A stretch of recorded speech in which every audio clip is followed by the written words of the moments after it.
Hola a todos, ¿cómo andan? Soy María Navarro nuevamente, ahora en este módulo de protección de niños en la web.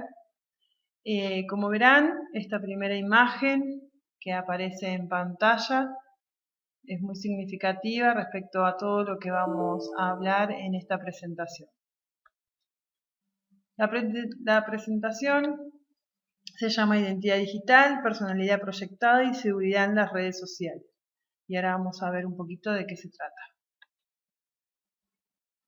¿De qué vamos a hablar? Vamos a hablar de la sociedad, la cultura y la educación en los tiempos que corren, qué es la identidad digital, cómo está formada nuestra identidad digital, la realidad virtual respecto a la sociedad y la familia, plataformas y redes sociales, las características y consejos de seguridad en redes sociales. En primer lugar, les voy a comentar un poco acerca de mi postura respecto a la sociedad, la cultura y la educación. Es decir, cómo hoy la educación está tan distante de la sociedad en la que vivimos, de la sociedad virtual en la que vivimos. La impronta educativa que hoy se percibe como muy lejana a la realidad de los chicos marca una grieta entre su realidad virtual y su realidad social versus su realidad real. Y ahí es donde se producen los mayores problemas asociados con el uso de las redes sociales, que generan una personalidad proyectada en las redes que luego no se pueden asociar con su identidad real. Esta personalidad proyectada depende exclusivamente de su día a día virtual y esto está muy alejado de la realidad. Esta ponencia estará armada con una base teórica importante, pero también se verán y analizarán ejemplos de la realidad cotidiana vivenciadas desde los hijos, alumnos, padres, etc. Es mi deseo que a partir de esta charla todos podamos comprender esta nueva realidad de la que somos parte. Hay algo que no podemos eludir y es, en primer lugar, la época histórica por la que estamos atravesando, la sociedad de la información. Y por otro lado, el de la importancia de reflexionar sobre los vínculos que estamos construyendo con los niños, con los adolescentes, que se dan por un lado desde el discurso, en las pautas de la educación tradicional, tanto por parte de los padres como de la escuela, y por el otro lado, inmersos, los niños, en un mundo virtualizado que no se condice con estas pautas culturales con las cuales hoy se están educando. Estamos educando tanto los padres como los maestros. Asimismo, esta charla, esta presentación tendrá momentos importantes en los que ustedes podrán analizar cómo de alguna manera esta sociedad, esta cultura y esta educación están presentes continuamente, pero de manera distorsionada y de manera sectorizada, no está integrada. Bien. Ustedes verán acá una primera foto a lo que yo llamo selva, la selva. La selva es para mí la realidad virtual en lo que los niños permanecen mucha cantidad de tiempo. ¿Por qué lo llamo selva?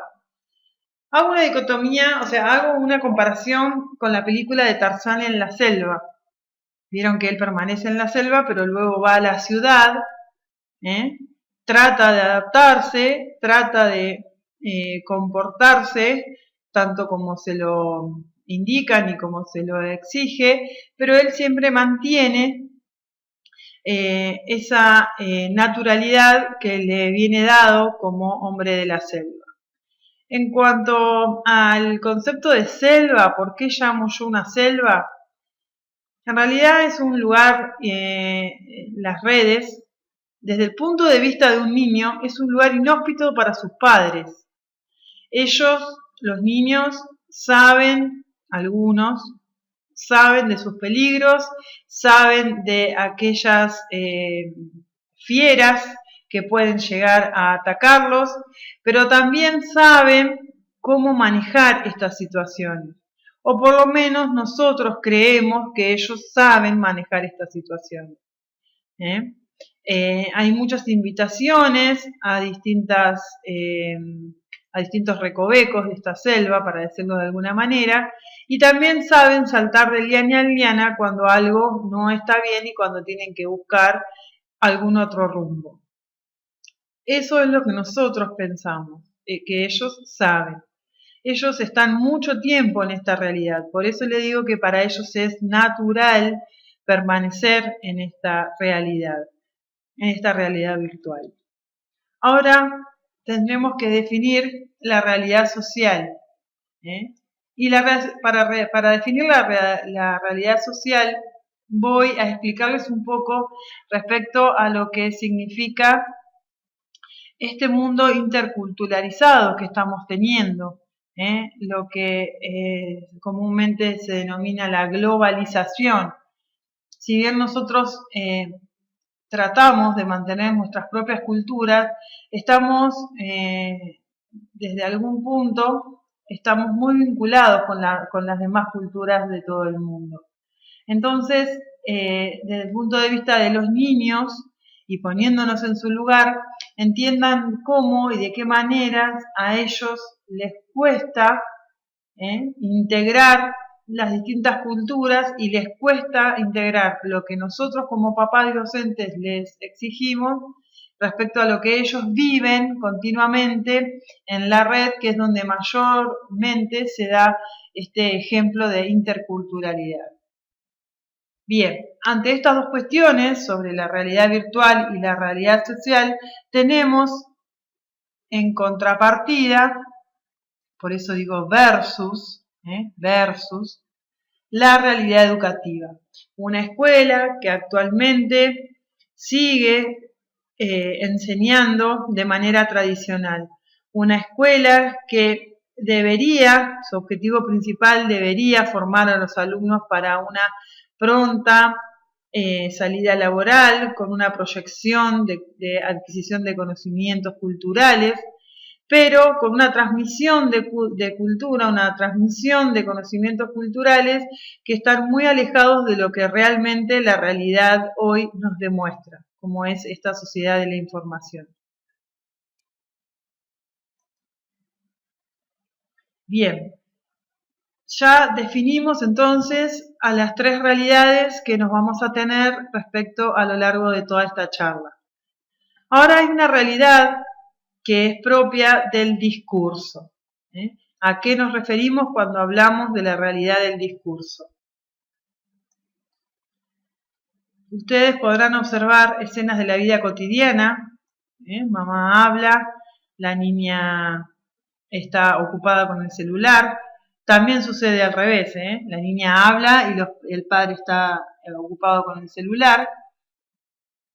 Y cuando hablamos de la realidad del discurso, hablamos acerca de, o tenemos que entender acerca de que muchas veces el discurso de un maestro o el discurso de un padre tiene que ver con conocimientos previos respecto a pautas de crianza de los que ellos han experimentado y que lo que sucede es una transmisión de estas pautas de crianza.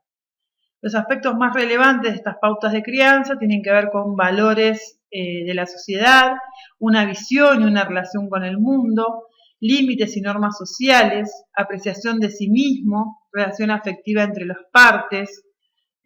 Este mapa de crianza es algo que nosotros como papás y como maestros estamos comúnmente ligados todo el tiempo, ya que tenemos que transmitir conocimiento. En esta transmisión de conocimiento no solamente va el contenido en sí, sino valores, una visión del mundo respecto a estos contenidos. En el caso de escuelas, por ejemplo, religiosas, no solamente imparten contenidos, sino toda una cosmovisión del mundo que es propia de cada institución. Lo mismo pasa en la institución familia. Respecto a los límites y normas sociales, hay límites y normas sociales establecidos y que los padres tratamos y los maestros también tratamos de inculcar a nuestros alumnos, pero ellos cuando ingresan a esta selva que estuvimos hablando anteriormente, cuando ellos ingresan a esta selva, esos límites y esas normas sociales parece que desaparecen y se diluyen en un abrir y cerrar de ojos, porque no están siendo concomitantes, digamos, estos límites y estas normas sociales que están produciéndose hoy en la vida virtual respecto a la vida social. Cuando hablamos de la apreciación de sí mismo, acá también vamos a hacer un paralelismo con lo que sucede en la vida virtual respecto a la vida personal. Los niños están en una etapa de construcción de sí mismos y lo que es Internet ayuda a esta construcción o genera continuamente una preocupación del niño hacia su propia construcción de sí mismo. Y respecto a la relación afectiva entre los pares, vamos a hablar un poco de cómo influye Internet, cómo influyen las redes sociales para justamente relacionarse entre pares. En sí, teniendo en cuenta la cabecita de esa persona, la cabecita de ese niño, fíjense cómo se le presenta una misma realidad en variadas situaciones.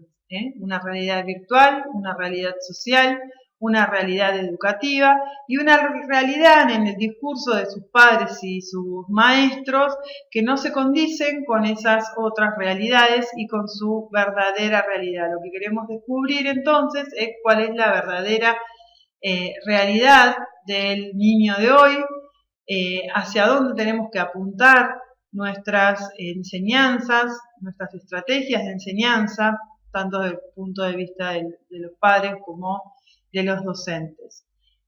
Como dijimos anteriormente, estas pautas de crianza que nosotros como adultos traemos desde nuestra vida de la niñez, de nuestra experiencia como hijos, y que ahora queremos transmitir como padres, no se condicen con esta nueva sociedad de la información y con esta nueva realidad que estos chicos están atravesando.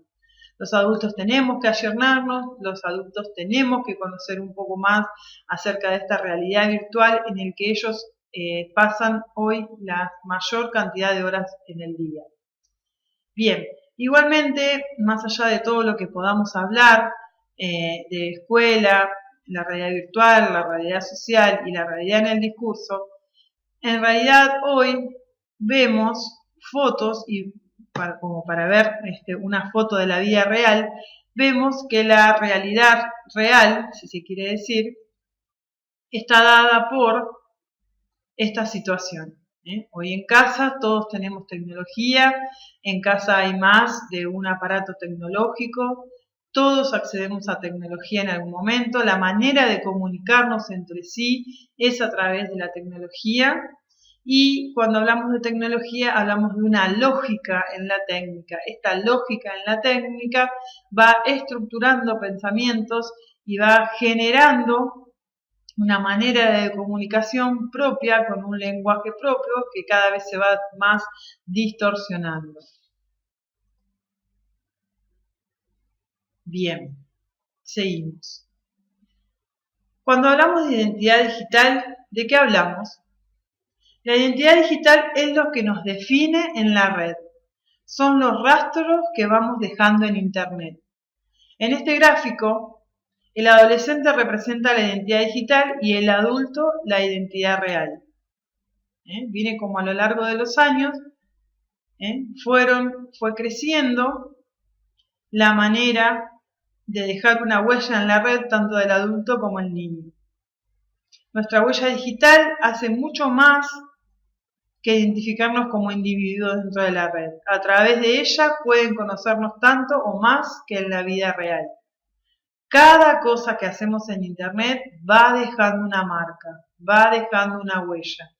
Esa huella, esa marca nos identifica. La identidad son rasgos propios de cada persona. La identidad digital son esos rasgos que van dejando una huella en Internet. Ahora bien, ¿cómo está formada nuestra identidad digital? Nuestra identidad digital está formada por datos. Y recuerden cuando hablamos de datos en el módulo de seguridad informática. ¿Qué son los datos? y cómo están configurados para lograr una información significativa.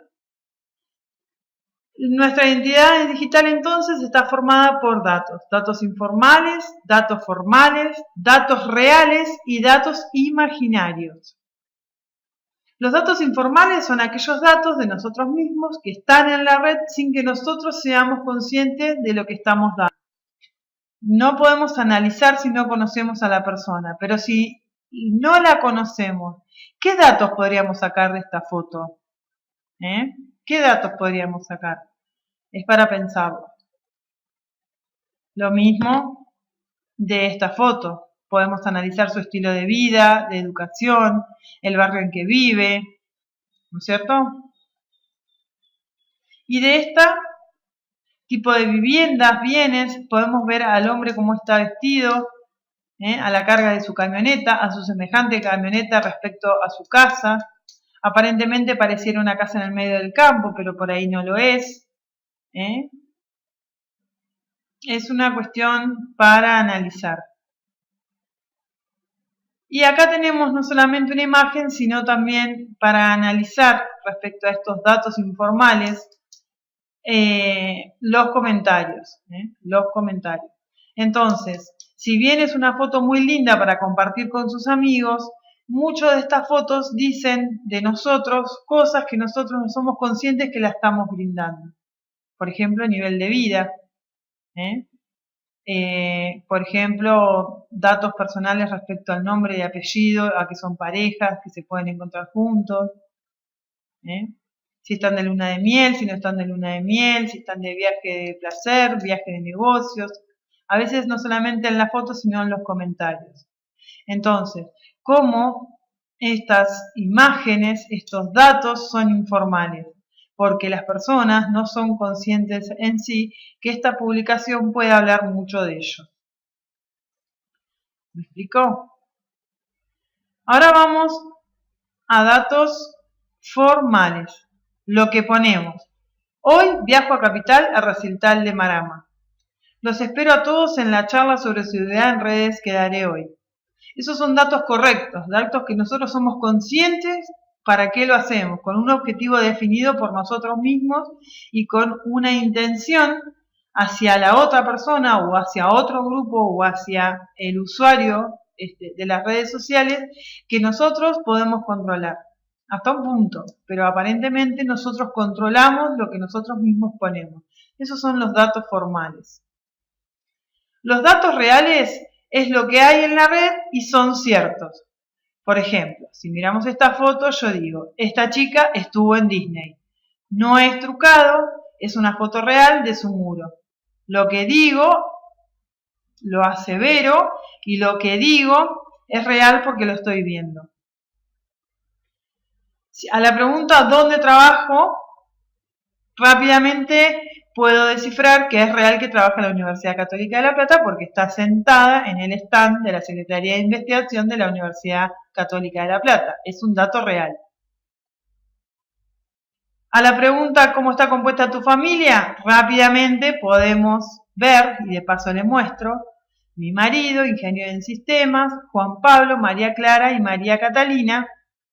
Mi familia está compuesta por 3 hijos y mi marido. Ante la pregunta ¿a qué colegio van? Rápidamente podemos ver, y es cierto, que estos niños van al instituto no sé qué dice, instituto no sé qué. Bueno, si acercamos un poco, Borghardt. ¿Sí? Fíjense entonces que estos datos, con intención o sin intención por parte de las personas, son reales porque las fotos así lo atestiguan. Bien, y después tenemos los datos imaginarios, que son datos que pueden venir de datos erróneos y datos que pertenecen a la imaginación de quien analiza nuestros datos, las conclusiones que sacamos de lo que vemos de nosotros y de nuestras cosas. Acá me van a ver entonces. ¿Pensamientos acerca de estas fotos? Bueno, los dejo a su criterio. En algún foro me comentarán. Pero sí, me gustan mucho los dulces. ¿Qué datos podríamos sacar de estas fotos? qué significa estas fotos, quiénes son los de estas fotos, dónde trabajan, qué estaban festejando, etc. Si analizamos cada una de estas fotos podemos imaginarnos 1000 cosas. Bien, hasta acá entonces hicimos un repaso general de aquellos rastros y cómo está conformada nuestra identidad digital. Ahora vamos a hablar un poco de redes sociales. ¿Cuáles son las redes sociales que más utilizamos? En realidad, ¿cuáles son las redes sociales que más utilizan los niños? Y algunas de sus características. Nosotros los adultos, las redes que más usamos son los blogs, Facebook, LinkedIn, Twitter. Puede haber 1000 redes sociales más. Pero yo les comento en esta cursada las más conocidas. Los niños hoy usan mucho YouTube, WhatsApp, Snapchat e Instagram. YouTube para ver youtubers, pero no solamente lo miran, sino que se suscriben a los canales, continuamente se loguean y arman comentarios sobre esos videos, etc. Entonces YouTube es una red social que pareciera que solamente es pasiva para el alumno, para el niño, porque mira videos nada más, así que atención con esta red social de videos. Instagram es básicamente una red social que, como ustedes sabrán, lo que se vive estipulando son imágenes, fotos, y a través de esas fotos e imágenes se viraliza rápidamente y hay varios comentarios acerca de estas imágenes que también hacen uso los niños y los adultos. Convergen en una imagen gran cantidad de niños y adultos, a veces en un comentario, a veces en la propia foto por sí, con sus intenciones variadas y sus intenciones con distintos objetivos. Bien, ahora vamos a hablar de cómo mejorar mi seguridad en las redes sociales. Hay varios puntos que les voy a dar como sugerencias para tener en cuenta esta protección de nuestros propios datos personales. Nosotros tenemos que entenderlos, conocerlos, concientizarnos y poder dar entonces estas pautas a nuestros hijos o a nuestros alumnos. Ellos en general están ávidos de algunas de estas medidas de seguridad, pero no las aplican por una falta de conocimiento total o por falta de tiempo o por falta de interés. No estarían aplicando este tipo de seguridades, de normas de seguridad. Es importante que todos nos concienticemos, trabajemos habitualmente, asiduamente, sobre estas cuestiones y podamos tener una mejor vida virtual.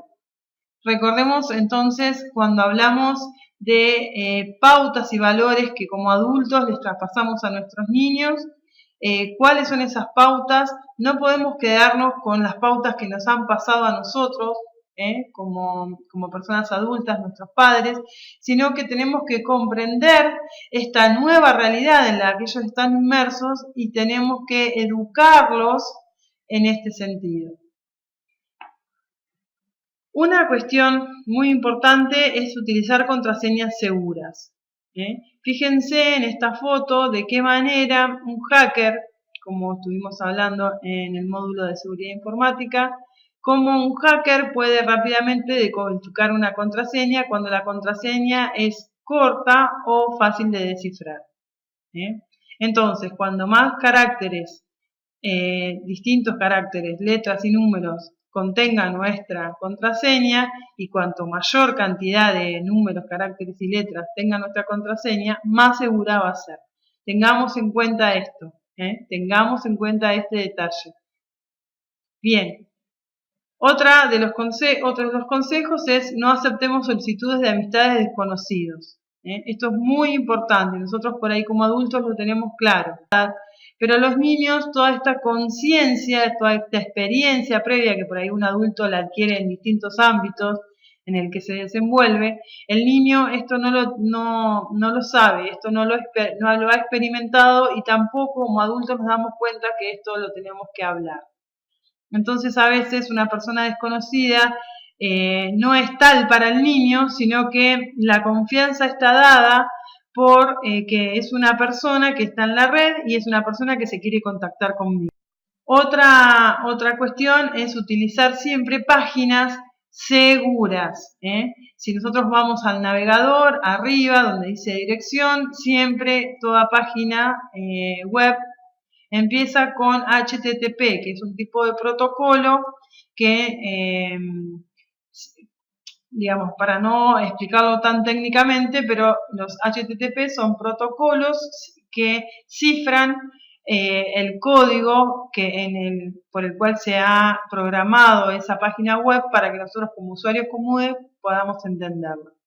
Entonces hay código detrás de cada página web y la manera de estipular que el código sea seguro, que ese código es fiable, confiable para nosotros como usuarios, es entendiendo que la página que prevalece en la dirección de la página en las letras HTTPS, que es la S significa seguridad, seguro. Si una página web empieza con HTTP solo, no expongamos contraseñas, no demos datos personales, solamente limitémonos a mirarla, pero no ofrezcamos datos personales en dicha web. Solo podemos, vuelvo a repetir, solo podemos ingresar datos personales cuando nos los suministran páginas que están bajo el protocolo HTTPS. Esto lo pueden ver antes de las 3W en la dirección, en la barra de dirección. Bien, por otro lado, muchos niños van a la escuela, van a los ciber, están en casa de amigos, o están en casa o están en aeropuertos, en supermercados. Bien, los celulares, o están en bares, en confiterías. Bueno, los celulares a través de la red Wi-Fi ingresan a una zona de internet compartida, una zona pública de internet. Bueno, esto hay que también tener sus cuidados porque esa red puede estar hackeada, esa red puede tener alguna grieta y puede llegar a suceder que están robando información sin nosotros darnos cuenta. Entonces es importante que se utilice la red pública lo más acotadamente posible y en el momento que se está utilizando es importante no abrir un correo electrónico o una sesión de Facebook, y si realmente se tendría que hacer, entonces bueno, es importante al finalizar la navegación se cierren las sesiones, no se permita que el navegador recuerde las contraseñas, y siempre como adultos tenemos que limitar la información, limitar el acceso a las redes, sobre todo en espacios públicos. Bien, ¿cómo mejorar mi seguridad en las redes sociales? Seguimos con esta temática y un punto importante es el uso de herramientas de administración de la seguridad. En el caso de Facebook, en el caso de todas las redes sociales, hay siempre una parte, una sección, un área de la red social donde se puede configurar la privacidad. En la foto acá mostramos cómo se configura la seguridad en Facebook, pero tengamos en cuenta que hoy por hoy los niños casi ya no usan Facebook, sino Snapchat, Instagram. Entonces, bueno, como papás tenemos la obligación y la responsabilidad de entender cómo se configura la seguridad en la red social y aplicarlo en los perfiles de nuestros hijos. Por defecto, toda red social trae la seguridad casi abierta y lo más socialmente abierta posible. Entonces, siempre como usuarios tenemos que configurar nuestra la seguridad de nuestras redes. Bien. Otro punto importante es mantener actualizados los antivirus, muchas veces porque consume memoria digital o consume mucho espacio en nuestra computadora o a cada rato nos aparece una ventanita de actualización, nos molesta y lo desactivamos. Esto es un error que suele suceder muy asiduamente y sobre todo los niños que también por ahí están jugando algún jueguito o algo, suelen cerrar el antivirus. Bueno, esto es una práctica que no es recomendable y que es importante que el antivirus esté continuamente procesándose y actualizándose porque minuto a minuto se generan nuevos virus informáticos. Bien, igualmente las redes sociales tienen muchas ventajas. Para nuestros hijos las redes sociales tienen muchas ventajas. Tendríamos que entrar al entorno educativo y darnos cuenta las ventajas de las redes sociales en este ámbito. Ellos aprenden a crear, aprenden a conocer, aprenden a dialogar, a colaborar, a leerse, a escucharse de alguna manera, para decirlo. Aprenden y participan. Las redes sociales hoy son redes que tienen una interacción constante entre usuarios y eso hace que las competencias que adquieren los alumnos de hoy, los niños de hoy, son totalmente distintas a las que antiguamente tenían. Por eso yo entiendo que a los padres y a los adultos les cuesta muchísimo tener que hablar todos estos temas con sus hijos. Lo importante primero siempre es capacitarnos nosotros, aprender nosotros para poder después ayudar a nuestros hijos. Vamos a hablar ahora de los riesgos en las redes sociales. Ciberbullying, grooming, sexting, un poquito les dije recién. Esto está asociado al mal uso de las redes sociales por parte de los niños y a la falta de reglamentación y de leyes que condicionen las acciones y los buenos hábitos en las redes sociales. Por eso les aconsejo como abogados la importancia de ponerse a trabajar hoy mismo en leyes que reglamenten el uso de las redes sociales. Es importante analizar, investigar y generar proyectos de ley que cumplan con la reglamentación tanto como en la vida real. No hay muy pocas personas dedicadas a este tipo de problemáticas y cada vez estamos frente a casos más graves y más casos en el mundo asociados a esta problemática. El ciberbullying es la capacidad de acoso psicológico entre iguales. Algunas manifestaciones se dan, por ejemplo en esta foto, por la digitalización de una pelea, la grabación de una pelea y la viralización de esa pelea por las redes. El ciberbullying lo que hace para mí es incrementar la capacidad del acosador de acosar a la víctima. ¿Por qué? Vuelvo a repetir, por esta falta de reglamentación, por esta falta de normas que reglamenten los actos, los malos actos a través de la virtualidad, el acosador tiene más posibilidades y anónimas, si se quiere, de acosar psicológicamente a la víctima.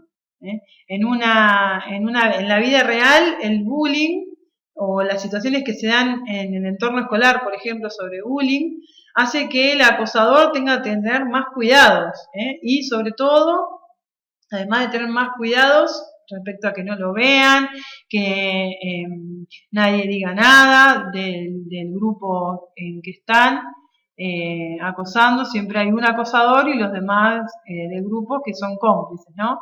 Entonces, bueno, todos ellos en algún punto saben que van a tener un castigo. Si no se cuidan bien, prontamente van a tener ese castigo. En cambio, los acosadores, lo que es el ciberbullying, para mí, no sé ustedes que si coinciden, tienen más posibilidades de acosar y más anónimamente. Y tienen más medios, no solamente una red social, sino un chat, a través de un mensaje telefónico y un montón de cuestiones que hoy por hoy se pueden dar anónimamente. Bien, el grooming es el engatusamiento. Podemos ver un ejemplo, yo se los voy a dejar, el video se los voy a dejar como complemento a este video que estoy armando ahora, que le estoy dando a esta presentación. Pero el grooming, este engatusamiento de parte de un adulto hacia un menor, Este engatusamiento puede estar dado por distintos objetivos, desde el punto de vista sexual, un engatusamiento para sacar información, para sacar dinero, de distintos objetivos. Pero básicamente es un engatusamiento de un adulto hacia un menor a través de las redes sociales. Podemos ver varios casos al respecto, los invito a buscar en internet y compartir en el foro. Respecto al sexting, es el envío de contenidos eróticos o pornográficos por medio de teléfonos móviles e internet. Esto acá en la Argentina por lo menos se está dando mucho entre adolescentes que se filman entre sí y luego viralizan entre sus amigos o en su grupo de amigos estos videitos como una práctica habitual, graciosa y significativa entre ellos. Y esto es lo más grave.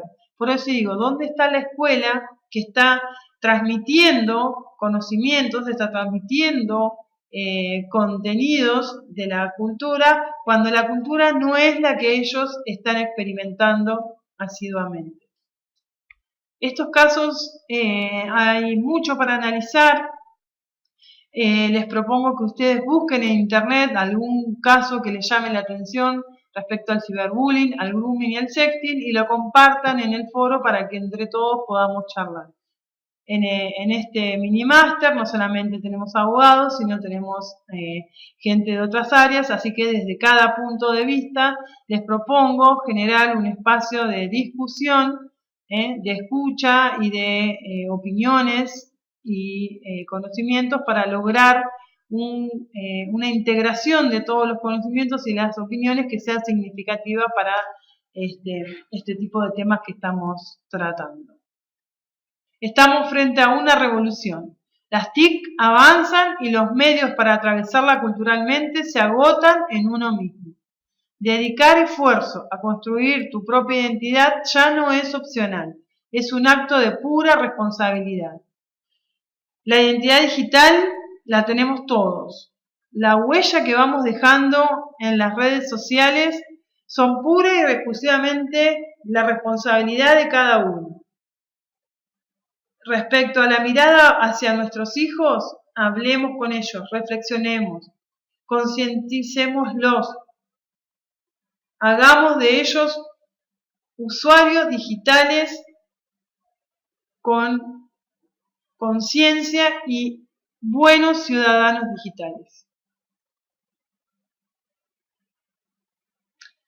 Forma a tus estudiantes, a tus hijos, sé un ejemplo, sé un referente, sé dinámico, está siempre alerta a las problemáticas que pueden llegar a suceder, establece límites horarios y límites de uso de tecnología, responsabilizá y responsabilizate de la seguridad en redes. Bien, conclusiones. Este video en este momento no lo voy a poner, pero sí lo voy a dejar para que ustedes lo vean fuera de esta presentación. Conocer, prevenir, reflexionar y actuar.